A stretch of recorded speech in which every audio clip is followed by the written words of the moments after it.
Craving your next action-packed adventure? Audible delivers thrills of every kind on your command, like Project Hail Mary by Andy Weir, where a lone astronaut must save humanity from extinction, narrated with stunning intensity by Ray Porter. From electrifying suspense and daring quest to spine-tingling horror and romance in far-off realms, unleash your adventurous side with gripping titles that'll keep you guessing. Discover exclusive Audible originals, hotly anticipated new releases, and must-listen bestsellers that hook you from the first minute. Because Audible knows there's no greater thrill than the one that speaks to you. Discover what lies beyond the edge of your seat. Start your free 30-day trial at audible.com/WonderyUS. That's audible.com/WonderyUS.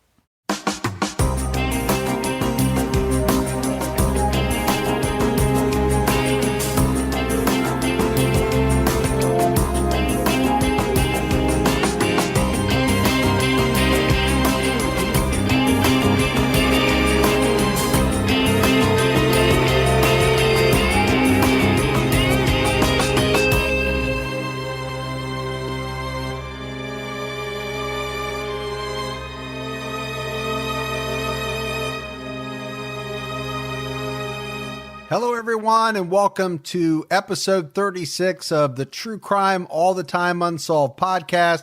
I'm Mike Ferguson, and with me, as always, is my partner in true crime, Mike Gibby Gibson. Gibbs, what's up? Man, I'm doing good. Man, I like it when you're doing good. I know. I'm striving and driving. So let's start off with our new Patreon sponsors. We have Karen Spence. Lori Johnson jumped out at our highest contributor level. That's great. Jorgen Valen, which might be outside the United States. I'm going to say yes. Taylor Honea, Hugo Santiago. It's like that, Hugo. You want to change your name to Hugo? No, I just like the word Hugo. Oh, okay. Froggy Bar. So we know there's no way. Now, if you are really a Froggy Bar. I knew a guy named Kermit one time. Yeah, you like to play with puppets. But I can't imagine Froggy Bar is a real name. I think you and I talked about it earlier. Our best guess is that it could be a combination of Gibby Frog Demon and Gibby K Bar. It gets you Froggy Bar. That comes up with a Gibbionized, which is a word that I made up. Or it could be some cool bar somewhere that's called the Froggy Bar. It could be, and we've been totally wrong before on some of these names. Yeah. We've been so far off, it's not even funny. I still like Froggy Bar as a combo Gibby. Maybe they'll let us know. Well, hopefully they will. So we have Kristen Smith, Nicole Patterson, Emma Lamont came out at our highest level, so she gets a gold star contributor. Thank you. Karen Clyde, Samantha S., who's been very active on social media, proposing a lot of good cases that I've been writing down. She came out at our highest level and then added $1 to it. Now she's just showing off. Yeah, just showing off. Yeah. But we appreciate Well it. done. Well done. And then last but not least, we have Nancy Brooks. Oh, cool. So huge thanks to everybody that has chosen to support us on Patreon, to everyone that continues to support us on Patreon, not to mention, Gibbs, all the support that we get from Facebook, Twitter, Instagram, the Facebook group. I mean, there's just so many different ways to support us, including word of mouth, telling your friends. You know, it's not all about Patreon. We love all the different types of support we get. Now, we are going to go back into the vault. And this week we picked Jordan Solier, and I could be right on the money. I could be as far off as you could possibly be on that name. Because, you know, back when Jordan started supporting us, we weren't saying last names, so there would have been no reason to point out the fact that I said it wrong. But now there is, if I indeed did say it wrong. We apologize for him in advance. We being me and the technical crew here, that is nobody else. We apologize. We apologize for you in advance. I appreciate that. We got a big staff over here at TCAT Studios. All right, so after you finish this episode, if you haven't already, make sure you jump over, check out this week's True Crime All the Time episode. We're doing David Berkowitz, Son of Sam. Son of Sam. 44 caliber. Infamous New York City killer. It was a good one. No, it was good. I liked it. I enjoyed it. You know, a lot of parallels to the Zodiac case, which you know I love. You know, communication to the police. You know, I don't know why. Some of that fascinates me when you have a killer that just, for some reason, feels the need to reach out to police and kind of rub their nose in it or play games like that. It's got a little demonic attributes in it as well. It does. Got new stickers out on the merch website with the new logo, and we should have the t-shirts and mugs and mouse pads with the new logo pretty soon. All right, Gibbs, you ready to get to this episode of True Crime All the Time Unsolved? We're talking about the 1963 murder of Patricia Ann Rebholz. She went by Patty. The community of Green Hills, 51 years ago, it didn't look much different than this. Surrounded by woods, it was a protected oasis in the urban heart of Cincinnati. It was a pre-planned community.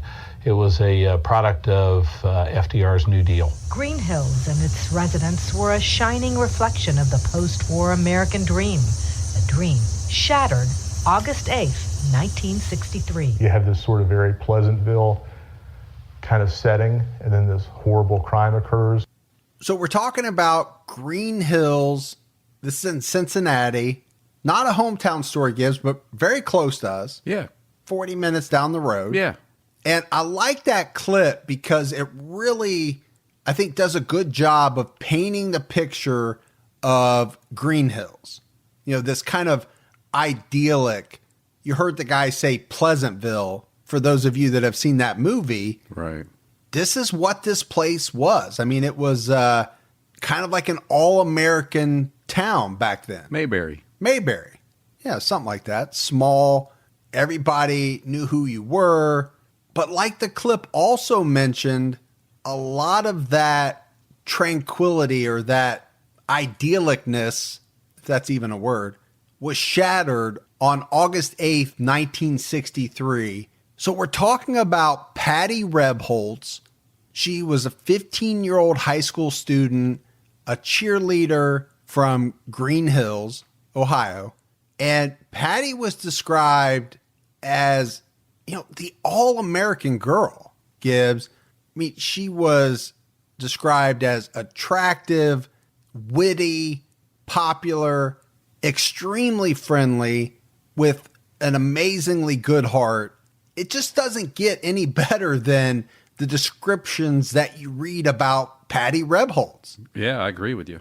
So on August 8th, 1963, Patty went to a school dance at the American Legion Hall. She got to the dance a little bit after 8 p.m.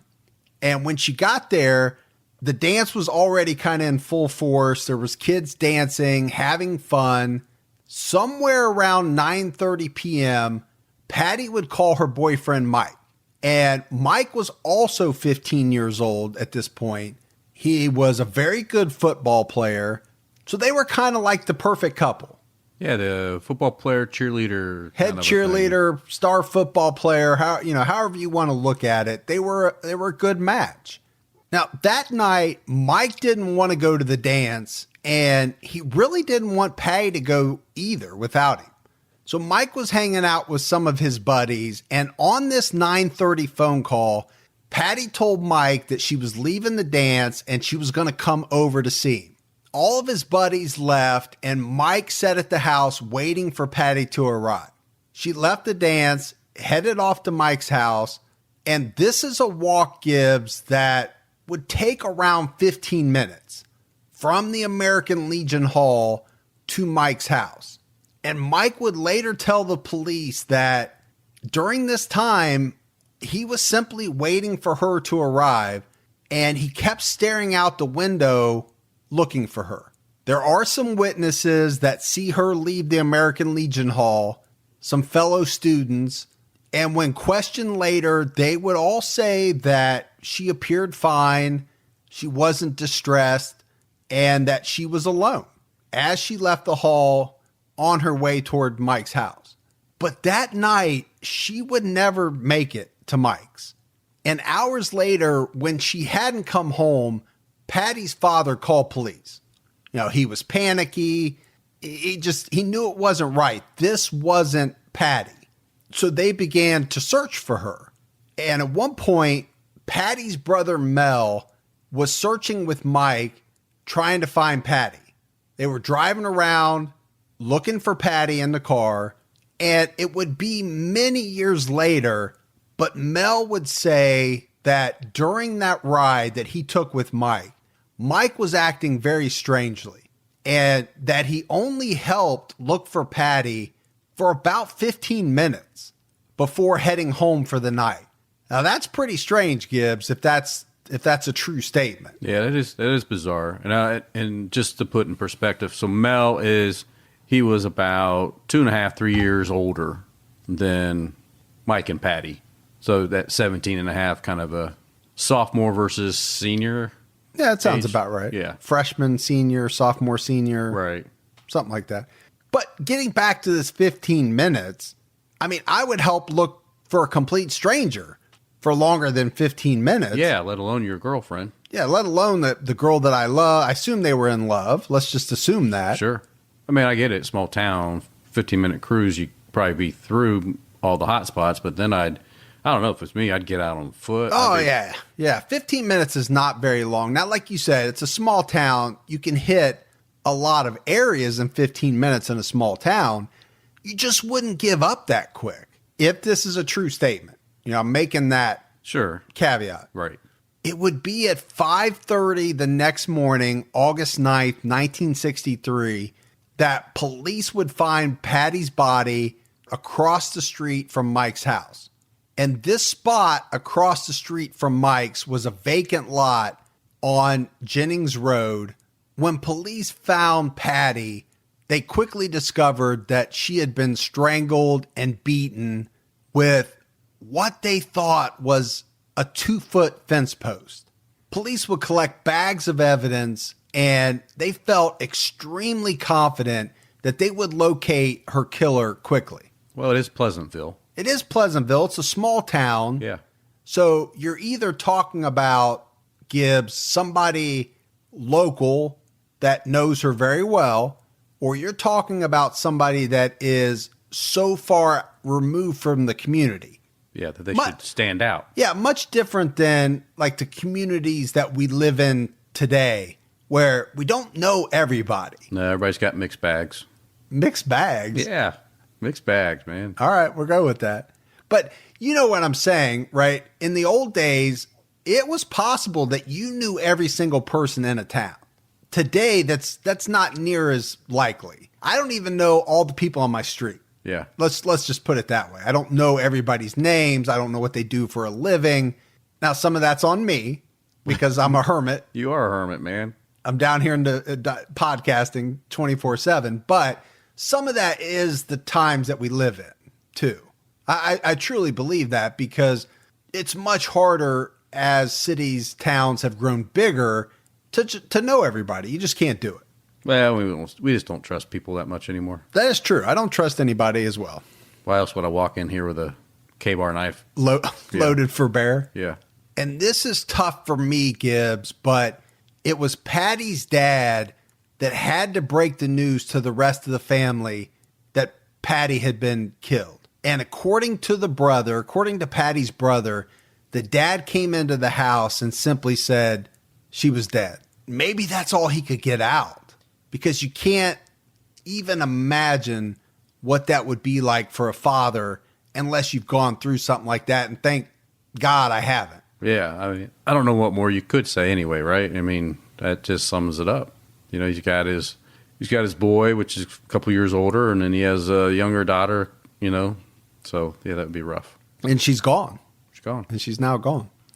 So there were some witnesses that would come out talking about how Mike had reacted to the news on that day that Patty was found.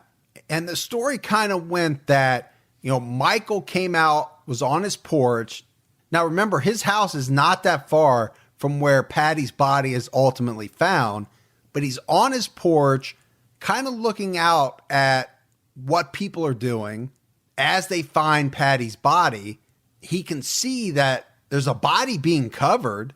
There's no way you don't know, Gibbs, what's going on. Yeah. By what you're seeing across the street. Well, everybody around him is aware of it. There's police, and somebody comes over to Michael and said, hey, they did find out that that was Patty's body. And what was said about his reaction was that he didn't leave the porch. He didn't come over to investigate, to find out what was going on. He went inside and went to bed. Now, this is what was said. Yeah, but that's strange. That if true, that would be very strange. Everybody handles grief in different ways. There's no doubt about that. I could see retreating to the bedroom to cry, to grieve. But if you could literally go to sleep, that would be strange to me. Yeah, bizarre. And Mel Rebholz, Patty's brother, would later say that he did talk to Mike that morning. Yeah, I mean, it was Mel and Mel's girlfriend both spoke to him that morning. So they both would say that Mike would tell them that Jack Leach, which was the police officer who found Patty that morning, that he was trying to pin the murder on Mike. And Mike would also tell him that when they were speaking that, you know, he had been working on his car the day before and he had this scratch on his arm, but it was really more of a cut.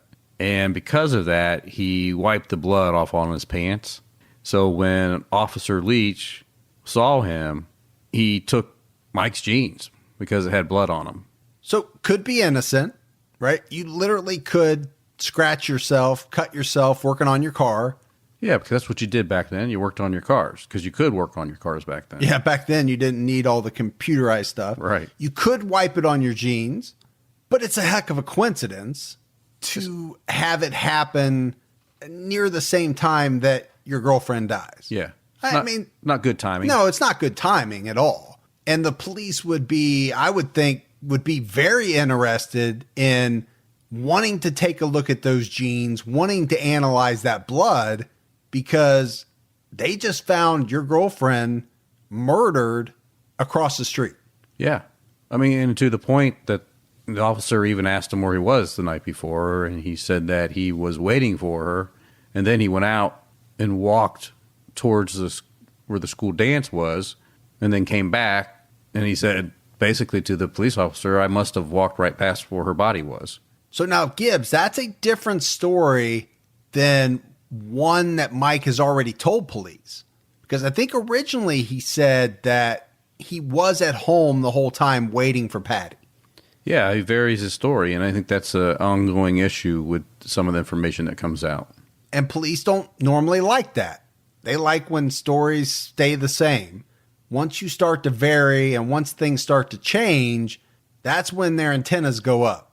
And their antennas are going to go up even more, Gibbs, because police come out and say that the blood on Mike's pants was Patty's. And then on top of that, Mike agrees to take a polygraph, and the results that come back are inconclusive. So at this point, Gibbs, in the eyes of Patty's family, and most likely a lot of people around town, Mike is suspect number one. But then there's a huge shock that comes after this point, because a juvenile court judge by the name of Benjamin Schwartz, he orders police to stop questioning Mike. Yeah, which is kind of a different twist. So Mike's parents, they meet with the judge, and the judge determines that the way that the police is handling the case with a juvenile and question him for hours upon hours, that this is not the right way to do things. And he jumps in and he decides the best way to handle this is that the parents agree to make Mike a ward of the state, which automatically stops any questioning that the police are doing.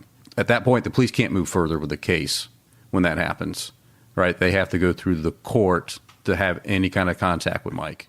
Well, it was kind of strange to me that Mike, at 15 years old, is being questioned by police, taking a polygraph. Without an attorney. Right. And without his parents' consent. Now, I know it's 1963, but that did seem awful strange. So, I mean, a lot of folks were not happy with what the judge did. But when you really look back at it, the judge probably did the right thing, stepping in and protecting a juvenile. Yeah, I would agree. Yeah, regardless where you think the guilt lays, you still have to protect people's rights. Now, because he's a ward of the state, the judge decides he's going to go ahead and send him off to a military boarding school in North Carolina. So, Gibbs, you talked about the investigation basically coming to a stop because of this decision that the judge made, and many local folks were upset by this decision. The Rebholz family was very upset by it, and this 1963 investigation would grow cold. Stop right in the tracks. What else can they do? They can't question Mike anymore. I mean, I'm sure they followed up on other leads, but he was their biggest lead. He was their biggest suspect at the time. Yeah, and I don't know how much follow-up they would do based on the fact that they really thought they had their boy, their man. But no charges were filed, and it would be more than 36 years. So we're talking 1999 before the police would have any new information to go on. It's a long time. 36 years for a family to not have any new leads, not have any new information about what happened to their daughter. Yeah, their daughter would be 51 at that time. Would have been, yeah. Yeah. And what happened was that the prosecutor's office was trying to resolve some of their cold cases. And this one had to be at or near the top of their list. Well, because this was the dream community and was ruined one evening, right? No longer Pleasantville. And I think that they wanted to get the answers for the family, but also turn that community back to what it once was. So they still had the old evidence that was collected in 1963. And Hamilton County had opened a new crime lab. And so what they wanted to do was take this old evidence along with some new investigative techniques that were now available to them because of this new crime lab and work on Patty's case. Now we have to talk a little bit about Mike because at this point in time, he's in his 50s. He's still living in Green Hills. He's married, working for a roofing company, has grown children, and already has grandchildren. And the house that he lived in at this point was less than 5 miles from where Patty was found murdered. So we talked about prosecutors reopening the investigation in 1999. I think, Gibbs, they were expecting DNA to be what would solve this case. I mean, what else can you expect from a case that cold? They had Patty's clothes, Mike's clothes. So I'm thinking that they were going to, let's process this using the new methods available to them. But the problem they ran into is that when they went to retrieve the evidence, they found that it had been damaged by previous floods to the basement where this evidence was stored. So that had to be a huge letdown to know that this evidence, Gibbs, that they were really counting on had been damaged. This is not like the first time we hear about this stuff in these cold cases. We always hear that they have this great evidence, and then when it comes time to retest it, it's too degraded to use. And in this case, it's really just the lack of them taking better care of it. So it was in a basement that flooded, but they could have stored it somewhere knowing that the basement could have flooded at some given time, right? I just think that, it's in the county. It was a cold case. They just boxed it up and put it down in the basement thinking what was ever going to happen with it. And this is part of the reason why I think cold cases are so hard to solve. Like you mentioned, even if the evidence is good, sometimes they find it's degraded. And then a lot of times they go to look for evidence. It's gone. It's gone. Somebody threw it out. Yeah, somebody threw it away, not really understanding. Because again, in 1963, there could have been some evidence that there was no test for, let's say. Right. So sometimes people threw stuff away thinking, well, there's nothing really we can do with that. Now, they didn't know. They couldn't see into the future and know that starting in the 90s, all of this advancement was going to happen. But that's why you box it and save it. Yeah, right. So, but the bottom line is they don't have any DNA. It's gone. But that's not going to stop the prosecutors.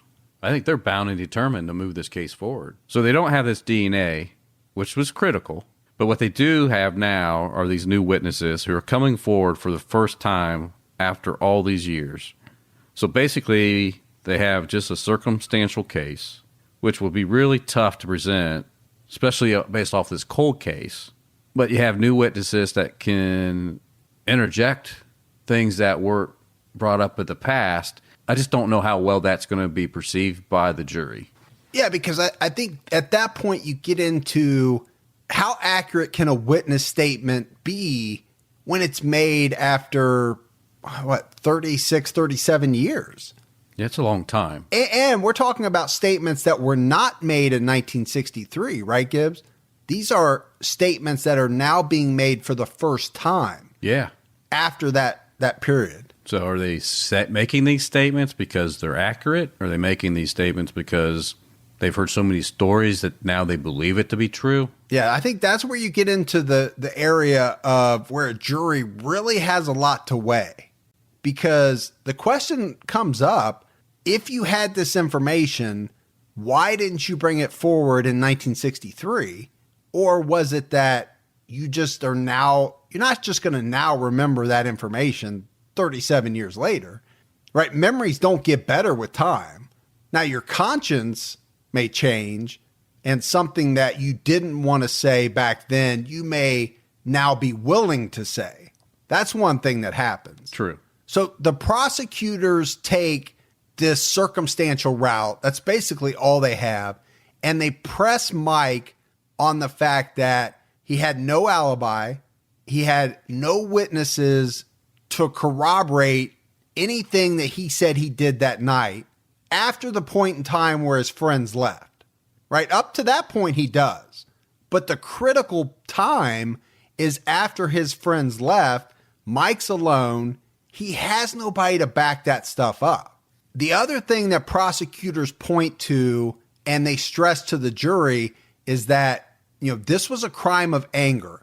It was a crime of passion, which normally means that the killer knew the victim very well. And don't forget that this occurred so close to Mike's home that they hammered that point home to the jury as well. And because this is a grand jury, right? They just need to show cause, right? Yeah, you're right. You're right. I said jury, but you're right. I should have been saying grand jury. They're hammering all these points home to the grand jury. And with the grand jury, really, they're just trying to determine whether there's reasonable cause to believe that the defendant committed the crime. So we're talking about a very low standard here. You don't have to prove a lot to get a grand jury indictment. And so to your point, the grand jury only took one day to come back to indict Mike. And then the prosecutor made the determination from that to go ahead and charge Mike with second-degree murder. And if he was found guilty, he would get minimum 10 years or life. All the way up to life. Yeah, all the way up to life. It's kind of a big variance there. It is. 10 to life. 10 to life. But Mike turned himself in to authorities, and he was released on a $100,000 bond just a few hours later because he's going to plead not guilty to this thing. And his defense would challenge that the case against him should actually still be in juvenile court because at the time of the murder, like we talked about, Mike was only 15 years old.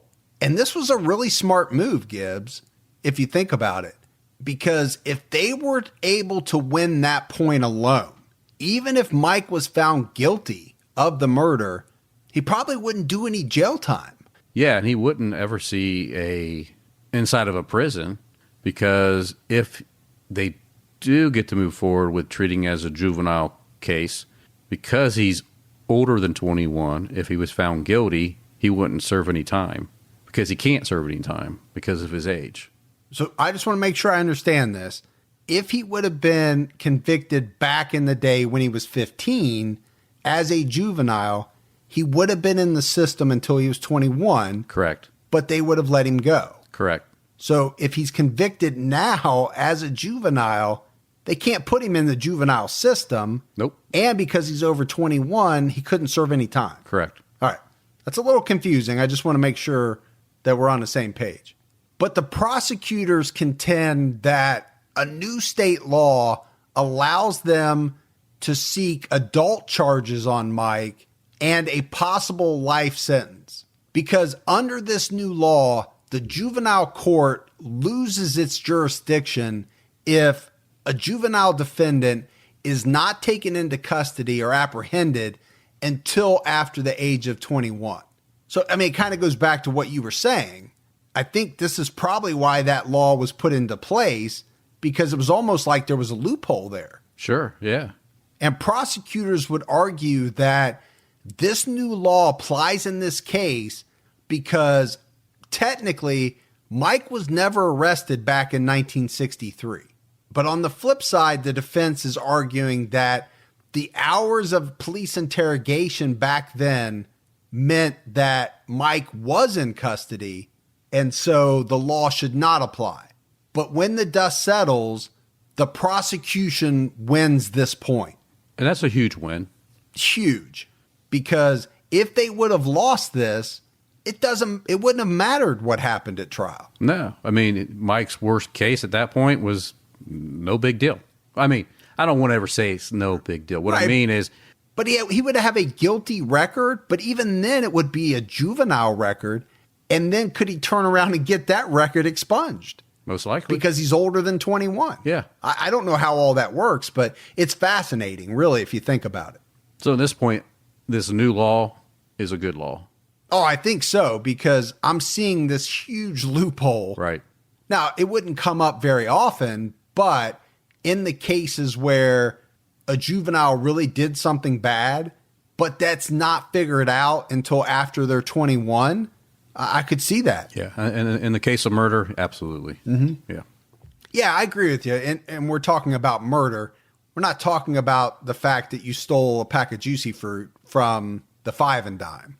But in the case of murder, there shouldn't be any loopholes, in my opinion. Yeah. Mike's trial would not begin until 2001, and the prosecutor's case hinged on some of the same facts that we've already talked about. They made the argument that Mike was an angry boyfriend, upset with Patty that night, and this anger turned to rage. He picked up this fence post and beat Patty to death. So as we've said, a crime of passion. This is what the prosecution is putting forth. So, Gibbs, in preparing for this trial, obviously the prosecutors were going back, looking at all the evidence. And one thing that was unbelievably interesting was that once they got to some of the old tapes, witness tapes, interrogation tapes, they found out that they didn't have any device that could play those old tapes, which is kind of shocking, really. Yeah. Yeah. You would think somehow, some way. So there was some testimony, or I shouldn't say testimony, there was some conversations that took place back in 1963 that the prosecution couldn't play. So what they had to do is they actually had to re-interview everyone from that night that they still could.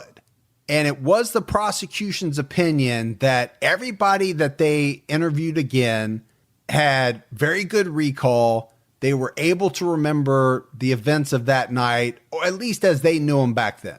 Now we have to talk about the new witness that we hinted at. And this new witness for the prosecution was a reporter from a local news station who had interviewed Mike back in 1963 for several hours. And it was some of the things that came up during this interview that prosecutors wanted to highlight and bring forth to the jury. The prosecution would also try to introduce some arrests that Mike had for drug charges in the early 80s that he received 1 year probation on. So again, Gibbs, I don't know how big of a deal that is. That's really stretching. Yeah, but Trying to show character, maybe. yeah, they wouldn't be doing their job, I guess, if they didn't try to throw everything out there. But then you had Mike's defense attorney. To me, I think they have a lot to work with. Or I guess it's probably better to say there wasn't a lot out there, so it was easy for them to work against that. Yeah. Play on that. And it really wasn't easy for him to find a defense attorney that wanted to take this case on in this area because it was so well known. At this point, he was an executive for a roofing company that had a good counsel, and this counsel is a large firm in the Cincinnati area. And because of that connection, he was able to get tied into a person at the firm that had really good litigation skills. And at that point, that person had somebody that was really good at understanding the criminal process and was a very good investigator. So they teamed up on Mike's behalf, and that's how he was able to get his defense team put together. Now, I can imagine that it wasn't, you can't just open the phone book maybe and say, hey, can you take my case? Because now if you're talking about LA or New York, you can do that no problem. But in a smaller town, a smaller community, in a high profile case like this, especially in Hamilton County at this time, because the prosecutor had a very high success rate, very high. So nobody wanted to take it and, number one, just lose. Number two, lose some friends, maybe over something like this. Sure, yeah. So getting back to his defense, their main argument is that there's no physical evidence, which there wasn't. Now, there might have been if it hadn't been destroyed in a basement flood. We don't know. Not one single piece of evidence linked Mike to this murder. And we talked about Mike's polygraph early on, Gibbs, but the prosecutors couldn't produce a document that even showed that he had taken the polygraph at all. Not a one. There was no evidence of it left. And they also don't have any type of documentation that showed that back in 63, the blood on Mike's pants was Patty's. Because that statement was made back then, that somehow they knew that that was Patty's blood. But there was no evidence that, even on paper, could show that that was true. Now, they did try to retest the pants, but because of the flood, because of the degradation, they weren't able to find any DNA. And Hamilton County Coroner Dr. Parrott actually said that, at that point, he could not draw any further conclusions from studying the evidence as it related to linking any one person as a suspect to the murder. And the other thing, Gibbs, that the defense threw up was that the lead investigator back in 1963, a man by the name of Don Roney, had been caught 7 years before this trial falsifying evidence in another big Cincinnati murder case. So even with all we've talked about, the prosecution still felt they had a winning case. But the defense wasn't done. They had a couple of things that were going to come out. And the first one was a new witness to come forward to assist them. And this was a woman by the name of Bonnie Armstrong. She would come forward to tell the defense that she had been stalked by a boy the same night that Patty Rebholz was killed. So back in 1963, when she was asked if she knew who this boy was, she said yes. So what this does, it allows the defense to open up the argument in front of the jury that there were other suspects, or there should have been other suspects in 1963 besides Mike. Well, in 1999 for that matter. Yeah, really. Yeah, for the trial. There should be another suspect now, is what their argument is. And that argument got some backup from a guy named Barry Hatfield. Barry grew up in Green Hills, and he contacted the Green Hills police and told them a story, the same exact story he had told police the day after the murder back in 1963. Barry Hatfield had been playing hide and seek the night of August 8th, 1963. He saw Patty walk by. She was followed by a boy with slicked back hair, wearing dark pants and black glasses. But the most important part of this story was that Barry Hatfield knew that this boy was not Mike. I think that's a pretty compelling statement. I think they both are. And we talked about, Gibbs, why people would wait to come forward. Well, Barry Hatfield didn't wait. He told this story to police the day after the murder, according to him. Yeah, but they were so focused in on Mike that I think they didn't really pay attention to it. And you and I go back and forth on this tunnel vision, especially in some of these older cases. Back then, it seemed like in smaller towns even, police got tunnel vision pretty easily in a lot of these cases that we've done. I'll say that. And next, Gibbs, we have to talk about a man named Richard Kuhlman. And this was a man that was raised in Green Hills, but moved to Los Angeles to become an actor, director. So he was a big deal. I mean, he'd made something of himself coming from Green Hills. In 1991, Richard returned to Green Hills to research the Patty Rebholz murder. You know, he was thinking about developing a screenplay based on her murder. And what he would say is that in 91, he was greeted very warmly by police at the station. He was allowed to go down in the basement, pretty much have free will, free range to look at evidence. He was allowed to remove things from evidence, make copies, put it back. You know, it's kind of interesting. And later on, Richard Kuhlman in an interview is going to compare the Green Hills Police Department to the one run by Andy Griffith in Mayberry. I mean, it's kind of what you said, Gibbs. He actually says this in an interview, that it's like Mayberry without the laugh track. That's a quote. That's pretty good. But he goes on to talk about reading some of the old police files. And obviously the defense knows that this is somebody they need to talk to. I mean, he was privy to some really good information. But at this point in time, he was convinced of Mike's guilt. And he had actually been assisting the prosecution. But what he agreed to do was to send the defense copies of the copies that he made back in 1991 of the case file, because apparently there were some things that the prosecution had not shared with the defense. Among these papers, there was a transcript of a statement that a boy, and I believe he pronounced his name Steve Tillett, had given the police in 1963. So the prosecutors would present a string of witnesses that was at the dance that night, or they were at Mike's home that night with him downstairs in the basement playing ping pong. Two of the witnesses said that they had memories of Patty leaving the dance alone and headed to Mike's with no one following, and we heard that early on. Another witness remembered seeing a cut on Mike's wrist the next day. There was another man, he recalled that when he was hanging out with Mike and the other guys, that Mike kind of struggled to explain how he had blood on his pants. So none of these witnesses offered Mike any alibi. But they also didn't have anything that hurt his case. I mean, they didn't give the prosecution any additional evidence to use against him. I think the only one thing that came out is that it was mentioned that Mike had somewhat of a temper back then.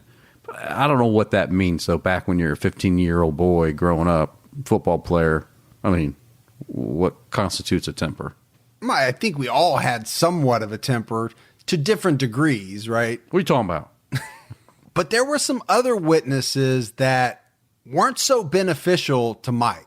There was a woman named Diane who was a cheerleader along with Patty that told the jury that Patty said that the day she died, she planned to break up with Mike that evening so she could go out with a boy named Tom. There was a videotape deposition by a retired newsman named Tom Shell.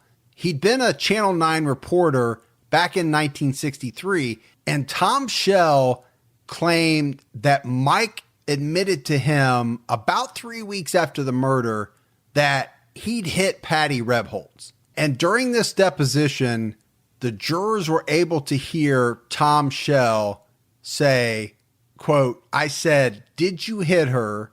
And he said, 'I slapped her.'" And Tom Shell made a motion sweeping his hand back and forth across the screen. And you have to think, Gibbs, to a juror, this would have been captivating. It was actually said by people that attended the trial that during this videotape deposition being shown to them, jurors were literally on the edges of their seats, staring at the monitor. And then there was a third witness, Gibbs, that was very damaging to the defense.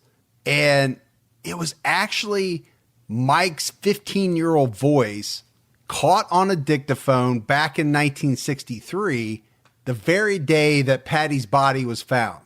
And what the jury heard on this tape was a very inconsistent teenager trying to explain away blood that police told him had been found on his pants.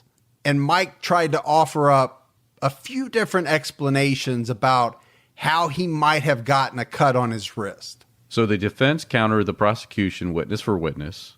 There was Del Boyd, which was a neighbor and a boyhood friend to Mike. He testified that he had seen the cut on Mike's wrist earlier the afternoon before the dance.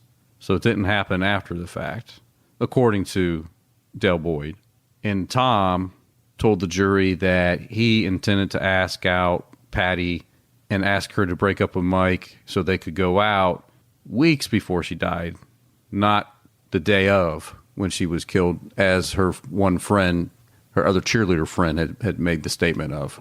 And then Barry Hatfield testified about the boy that was following Patty the evening of the 8th when he was out playing hide and seek. And he told them how he told the police that story the very next day after she had been found dead. And the police never contacted him about what he had seen until this trial, which is kind of bizarre. I mean, you would think you would want to follow the leads all the way through. Well, and you think that would be a pretty big one. That would be somebody you'd want to talk to. Somebody that saw something firsthand back in 1963. You would think. Now, Bonnie Davis Armstrong, she tells the jury how she left the same American Legion dance that Patty had attended and walked down the same road in the same route that Patty had followed sometime that same evening. But Bonnie Armstrong would talk about a frightening experience that she had that night. Because as she's walking down Ingram Road, this same route that Patty would have taken, she sensed somebody behind her. And because of that, she started to walk faster. But there actually was somebody behind her that caught up with her and put his hand on Bonnie's shoulder. And Gibbs, this freaked her out. And at this point, she took off in a sprint all the way home. And when she got home, she told her mother what had happened. And it was her mother who went to the Green Hills police the next day to tell them what Bonnie had experienced. Because by that point, she had learned about Patty's murder. And she thought, this is relevant information. I need to get this to the police. Yeah, makes sense. But much like Barry Hatfield, neither Bonnie or her mother ever heard back from the police to follow up on this story. So Bonnie would identify the person that came up and touched her that night, and it happened to be a teenage neighbor by the name of Robert Goodballot. So by the time the trial came around, Goodballot had changed his name to Robin Conrad, and he was living in California.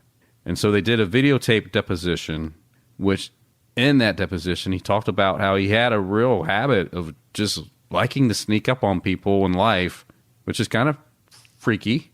I mean, he really got a kick out of sneaking up on people.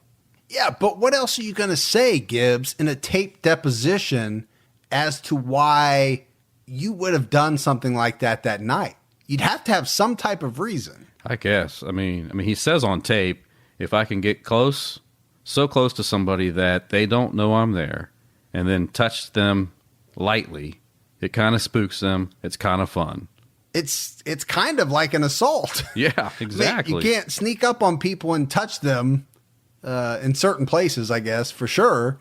You could get charged with assault for that. And then he even says on tape that he was probably at the hall that night because he often went to dances. And that was on his way home, that he must have passed right by where the body was found. And the prosecutor, in his closing, he has to address Conrad. And he does so by saying, quote, "He's goofy, I agree. We call him Goofball. But he's a nice guy. He wouldn't harm a mouse." So they're trying to explain away Robin Conrad as just, being a goofy guy that was playing a game that night. But I don't know, Gibbs. I think There's some... strange. It is strange. Let's put it that way. And I know what they're doing. They're trying to keep the focus on Mike. But Right. defense is, I don't know. Defense has some good stuff here, too. We have to talk about two more videotape depositions that were played at trial. The first was of a man named Craig Smith, and this deposition was taken in 2001. But back in 1963, Craig Smith was a 15-year-old who, after cleaning a doctor's office, walked home on foot, and his route took him along Jennings Road. And in this deposition shown to the jury, he talked about how he had seen two people in the yard where Patty Rebholz's body was ultimately found. Now, it was too dark for him to recognize either of the two people, but he could see that one person was laying on his or her stomach and the other person was kneeling. Now, Craig Smith would say that, he just thought these were two kids making out, two kids playing, whatever. He didn't make anything of it, and he kept walking. But some distance down the road, as he got to the corner of Jennings and Ilona Street, he saw a car pulling out from in front of Mike's house. And it would turn out that this would ultimately be a group of teens that were at Mike's house that chose to go out for hamburgers that night after they left Mike's. And one of the individuals that was in this car that pulled out from Mike's house was somebody that we've talked about. And it was 14-year-old Steve Tillett. And Steve Tillett was the second videotaped deposition that was shown to the jury. And he gave this deposition in September of 2001. And on this video, Steve is asked about the period of time leading up to when he left Mike's house. And one of the questions that he's asked is, did you see Mike at that time? And Tillett answers no. At one point in the deposition, you can't see him, but you can hear a defense attorney off screen ask Steve Tillett whether or not the prosecution had sent him the transcripts of his 1963 statements. Tillett says no, they didn't. But he says he asked for them.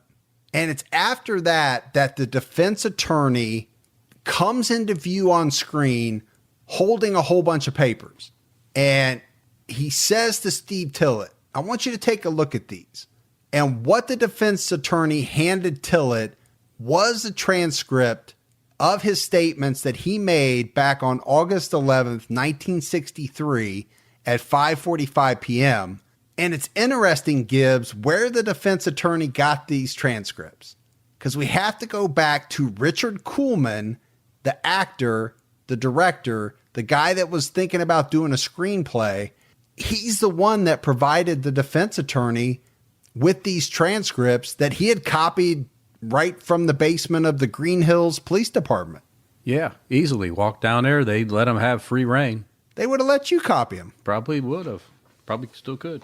We should go there tomorrow and see what we can copy. Definitely go before this comes out. So this is where the defense attorney has his, I don't know, Gibbs, what do you call it? Matlock moment.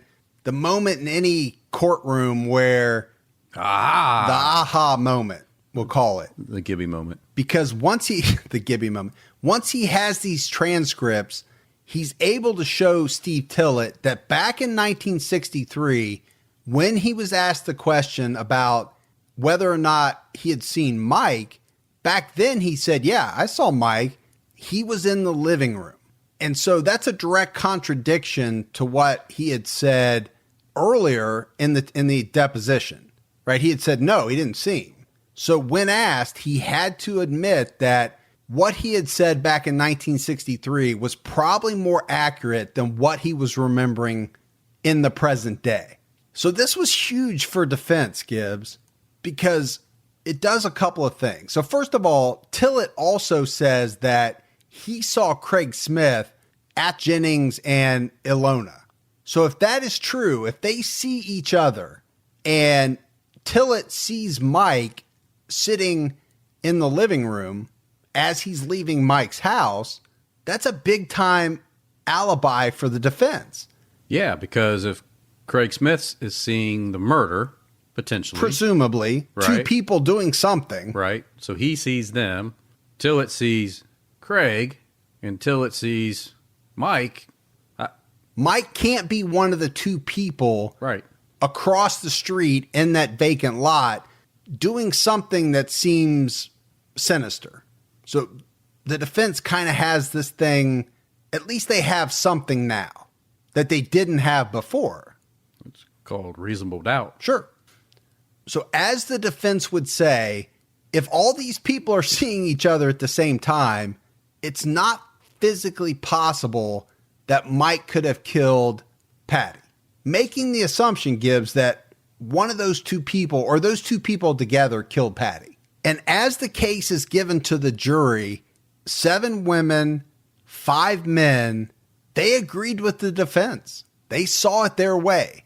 They did not feel that they could convict Mike based on theories and statements and all these things, Gibbs, that at this point in time were almost 40 years old.